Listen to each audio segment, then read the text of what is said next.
Sound check, test mic. 1, 2, 3, 4, 5, 6, 7, 8, 9, 10. Sana meron na. Good evening to all. Lalo na sa mga magtitake ng board exam this coming July 15 and 16, 2023. Our next lecture for today is about the water treatment. Water treatment. Yun. By the way, before we start, mga hindi pa po nakaka-subscribe sa channel na to, please, for more engineering topics, reviews, tutorials, and software tutorials. Yan. Please don't forget to subscribe in this channel at BRICE_AC or BRICE Academy and Consultancy. Meron din pong Facebook account, Instagram, and TikTok. Yan. For comments, suggestion, and correction, yan, brice.academy.consultancy@gmail.com and 0976-026-3125. Yan, I encourage you also to please subscribe to this MCGI channel. No? The Best Principles of Economics MCGI channel. O yung ibang, tuloy na lang natin. Mamaya, ito, topic natin ngayon is water treatment. No? Our lecture for today is water treatment. Water treatment. Bakit hindi siya nasa gitna? No? Yan, water treatment. So mag-lecture tayo, no? Hindi Q&A ito. Yan, water treatment is any method that will remove one or more materials that make the water unsuitable for a given use. It's any method that will remove one or more materials that make water unsuitable for a given use.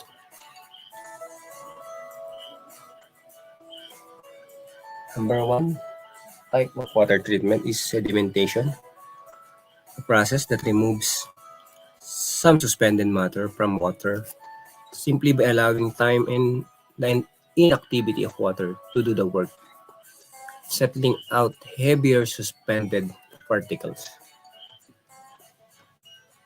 Masyado maliit ba? Sorry.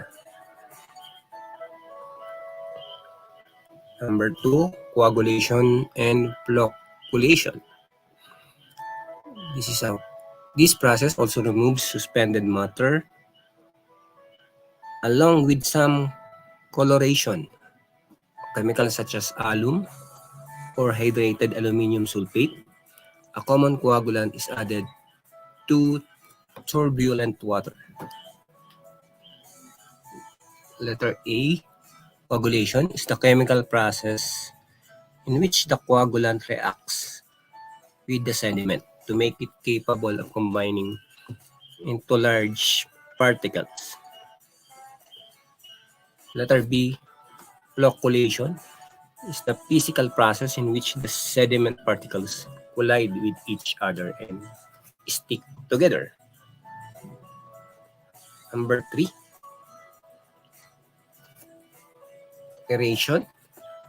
This process can improve the taste and color of water, remove iron and manganese, and decrease in corrosiveness.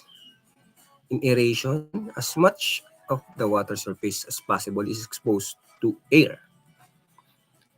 A method used are rich in aesthetic possibilities: the spraying of water into air, the fall of a turbulent stream of water over a spillway, and flow perms. Sculptural waterfalls designed to carry water in a rhythmical pulsating water. Number 4, ozonation. This is less aesthetic than aeration, but more the certain oxidation process. It's commonly used in cooling lower treatment, and in addition, ozonation has a very wide range of treatment applications.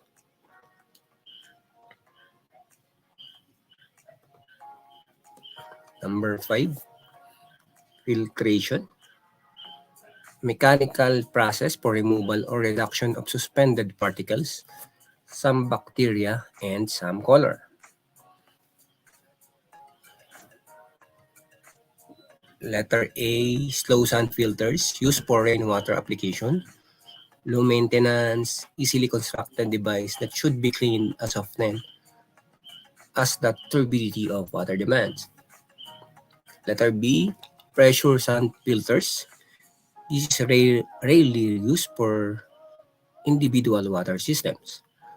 Letter C, diatomaceous earth filters.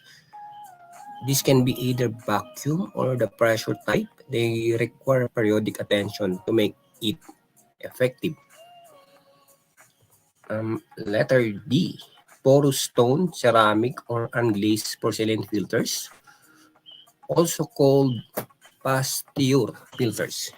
These are usually made in small soda sizes so that they can be attached to water faucets. Letter E, fine filtration, combined process that removes iron and or manganese from water. The chlorine chemically oxidizes the iron or manganese, which form precipitates. Letter F. Yan, letter F.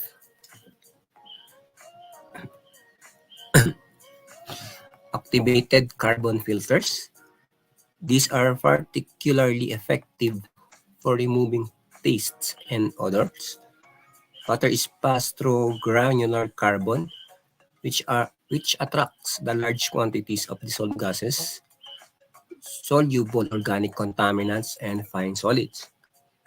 It makes us of the adsorption phenomenon, the act of physical adhesion of molecules or colloids to the surface of a medium without chemical reaction. Letter G, activated alumina. An absorption medium manufactured from aluminum oxide, which can selectively remove dissolved fluoride. It is most commonly used in bed type configurations. Number 6, membrane separation. This technology uses semi-permeable membrane to separate waterborne contaminants from water. This is commonly accomplished by a process known as cross-flow filtration, also called tangential flow filtration.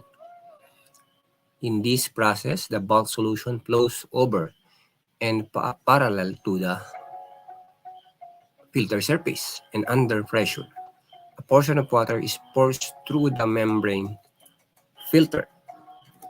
Letter A, microfiltration is used to remove suspended solids ranging in sizes from 0.1 to 10 μm. Yan. Letter B, ultrafiltration is used to remove dissolved materials ranging from 0.001 to 0.1 μm or microparticles. Uy, meron pa pala. Letter C, reverse osmosis. Used primarily to remove salts from water. The water is forced under pressure to pass through a semi-permeable membrane, thereby preventing sodium or chloride ions or macromolecules to pass through. Typically separate materials less than 0.01 μm in size. It also rejects ionic materials, which are normally small enough to pass through the pores of the membrane. Letter D, electrodialysis process is an electrochemical membrane separation process in which ions are transferred through a pair of ion-selective membranes from a less concentrated to a more concentrated solution. As a result of the flow of direct electric current, it removes only the ionic solute. Okay, number 7. Medyo, ano pa yan, no? Bago tayo magtuloy sa number 7. Yun, I encourage you to please subscribe also to this channel. Green Friend Forever. No? Sa mga magte-take ng environmental planning board exam yan, may mga reviewer po dyan. Sa Green Friend Forever at Green Friend Forever. No? Then, for hotel bookings and reservation nationwide, yan, Red Doors and Hotels and Affiliates. Yan, you can contact me in this, sa messenger, and to this number. Same as the number, ay press lang po yan. Ito, saka ito, no? 0976026312 and 0932800119. Yan. Yan po. Nationwide po yan. No? Pwede naman kayong magpabook din, pay at hotel. Doon ang payment. Pwede po doon. Basta lang ma-reserve. Okay. Tuloy na tayo. Number 7. Sorry. Yan. 7. Number 7, water treatment. No? Okay. Ion exchange. It's a chemical process for the removal of dissolved ionic contaminants. It is accomplished by the use of polymeric resins that exchange more acceptable ions for the ones to be removed. Letter A, water softening. The removal of scale-forming calcium and magnesium ions from hard water and the replacement of these ions with sodium ions, which are more soluble. It's also known as cation exchange softening or zeolite softening. Yan, tandaan po yan. Water softening, also known as cation exchange softening or zeolite softening. Water softening. Letter B, the ionization. It is used for removal of all dissolved salts from water. It requires the flow of water through ion exchange resins in order to effect the removal of all salts. The passage of water through the first ion exchange resin bed removes the calcium and magnesium ions, as in the normal softening process. Unlike the softening process, the resin also removes all other cations and replaces them with hydrogen ions instead of sodium ions. Number 8, distillation. It's the process water is heated to allow the condensation as the water turns to vapor. Virtually, air pollutants are left behind when this vapor encounters cooler surface. It condenses and pure water, although flat in taste, can be collected from this surface. Hi sa ako, tsaka hi Bryce. Hi. Asawa ko. Hi. Hindi ka, okay. Number 10. Water desalination. The procedure is done by heating seawater and then pumping water in to allow pressure tank, where the water partially vaporizes. The water vapor is then condensed and removed as pure water. The process is repeated many times. The remaining liquid, called brine, contains a large amount of salt and is removed and often processed for minerals. Number 10. Fluoridation. Fluoridation, it is advantage that there can be a lower rates of tooth decay among children who drink fluoridated water. However, its advantage are limited only for children who need fluoride, not adults. If it exceeds the amount used in water treatment, fluoride is toxic and can cause mottled teeth. Nakakasira din pala.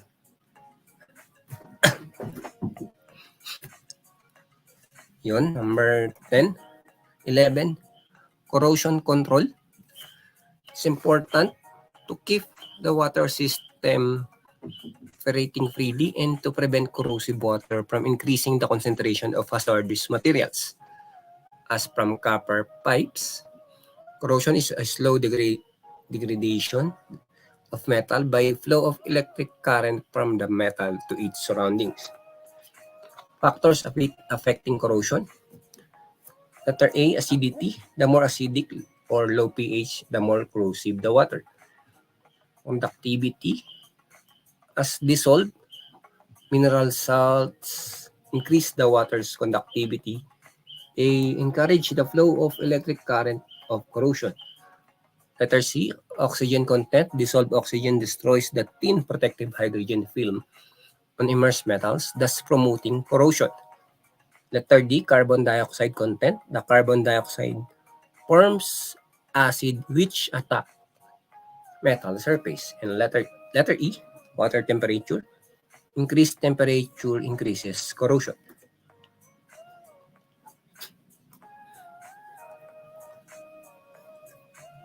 Nalitin ko na lang. Factors affecting corrosion, acidity. The more acidic or low pH, the more corrosive the water. Conductivity. As dissolved mineral salts increases the water's conductivity. Encourage the flow of electrical current of corrosion. Oxygen content. Dissolved oxygen destroys the thin protective hydrogen film on immersed metal, thus promoting corrosion.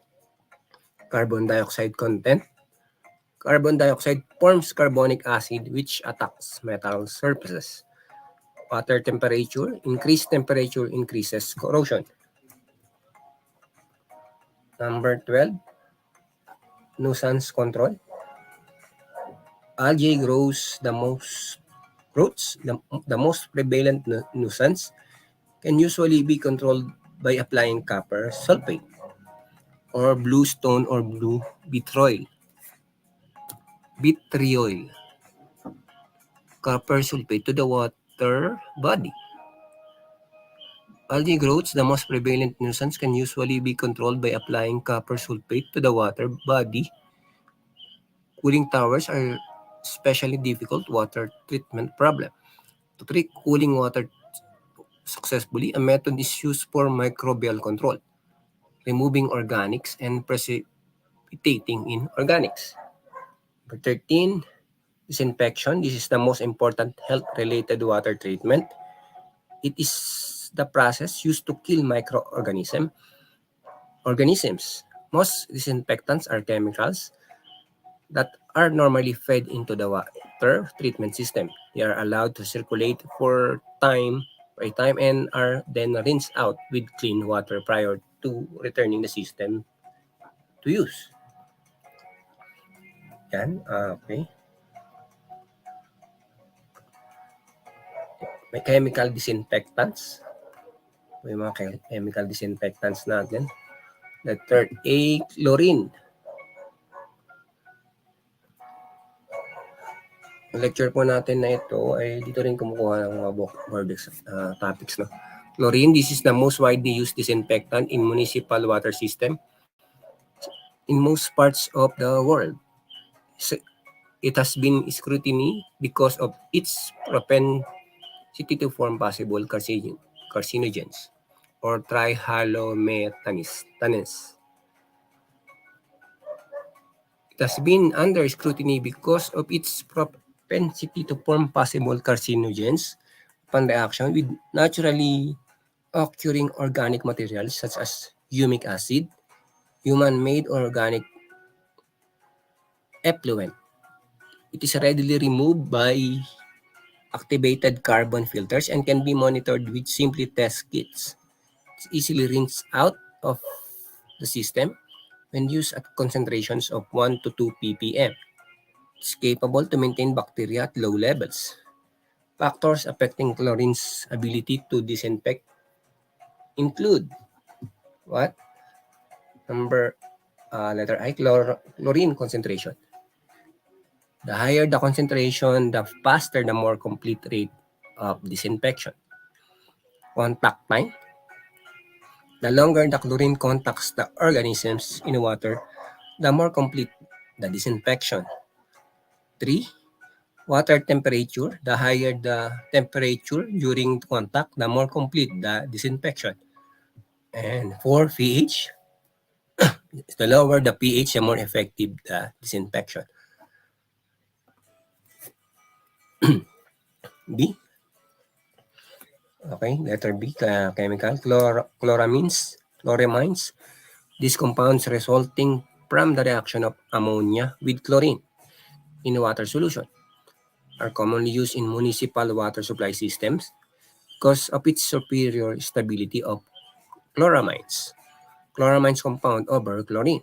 However, chloramines are not as strong as chlorine and thus have less ability to kill bacteria. Recommended concentration ranges from 5 to 10 ppm. Okay. Ay, nawala. Chlorine dioxide. It exhibits disinfecting characteristics than chloramines, but there is a little evidence of extensive use of the disinfectant. Recommended concentrations are 2 to 5 ppm with removal by activated carbon.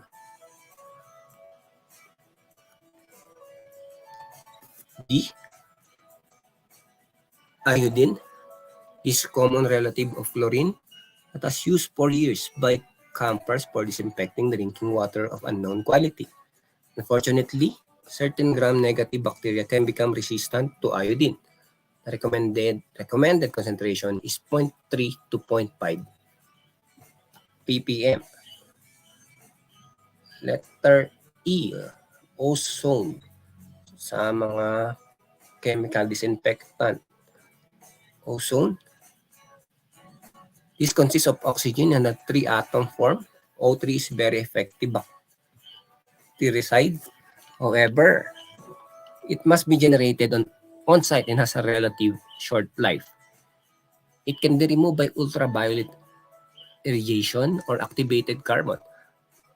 The recommended concentration of 2 to 3 ppm can kill bacteria, viruses, spores, and cysts. Non-chemical disinfection process.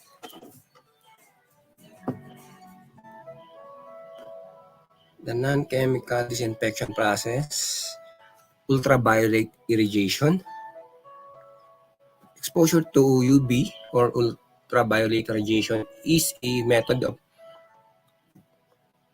treating relatively small-scale water supplies. In this process, the water is exposed to ultraviolet radiation after it has been filtered. Excuse me. Only momentary exposure is required to kill bacteria, but this condition may not be fulfilled if the bacteria are shielded by particles of sediment in the water. Letter B, hot water. With temperature of 70 degrees Fahrenheit or 21 degrees Celsius or higher can be used to disinfect specific components in a water supply system. For example, activated carbon filters. However, this is not practical for disinfecting an entire system because of the difficulty of handling water at such high temperature and the excessive energy and special materials it will require.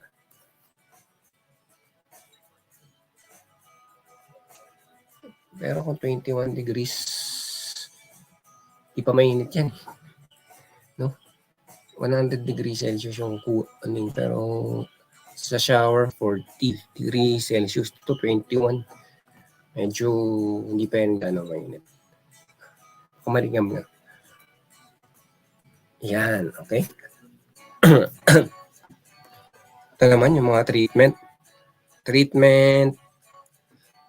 Then contaminants. Screening.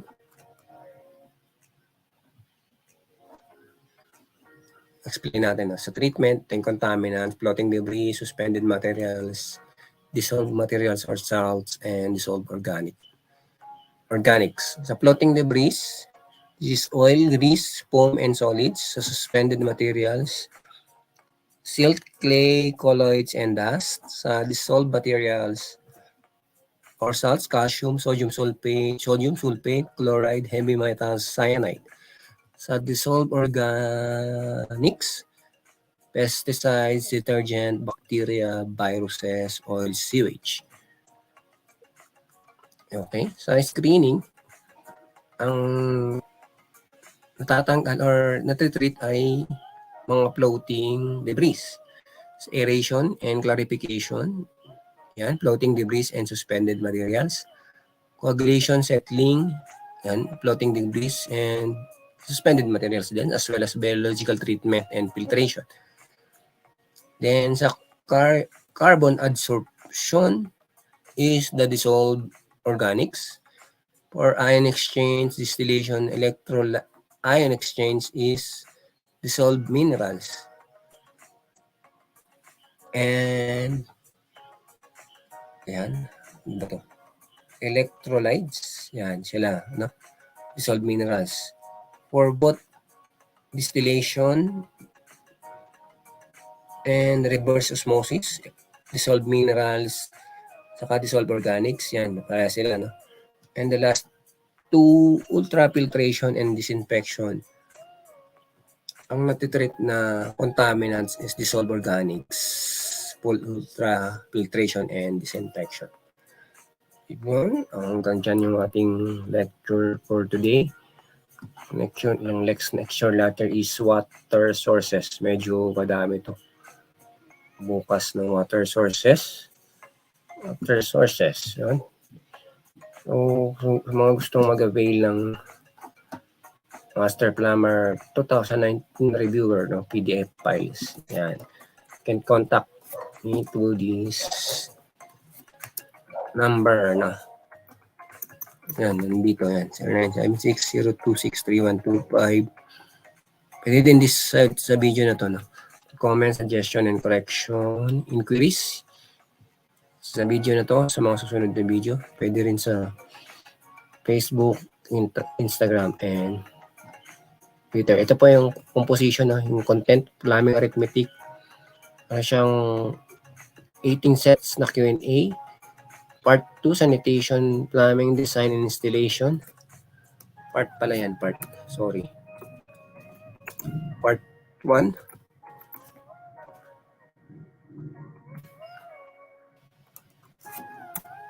Part 2. Okay natin, para maganda.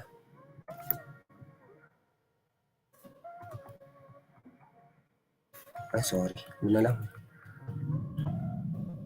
4 sets. Sa plumbing code, part 3, 6 sets na Q&A. The practical problems, Q&A, 4 sets.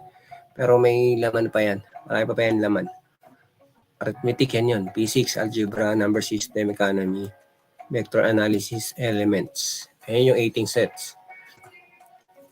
Then, sanitation, plumbing, design, installation. Yan. Plumbing fundamentals, history, water quality and treatment, water distribution in system in buildings, plumbing, fixtures and fittings, accessibility law, pipe fittings, plumbing bulbs, common plumbing symbols, pipe color code, pumps, ventilation and ventilation systems, septic tank, fire protection, public health and sanitation, and Q&A na 4 sets. Then part 3, plumbing codes, sets na ay Q&A na 6 sets, and practical problems sa part 4, plumbing tools. And Q&A na 4 sets, no? Yan. For inquiries, ulit, comments, suggestions. in comment in this video and this email, brice.academy.consultancy@gmail.com, and to this number. For donations, yan. Hindi po kayo mag-donate sa GCASH number na to. 0956016270. GCash, Paymaya, or COINSPH. Any amounts are very much appreciated. Thank you very much for listening and see you on the next topic. Yan. Next lectures, kita-kita po tayo.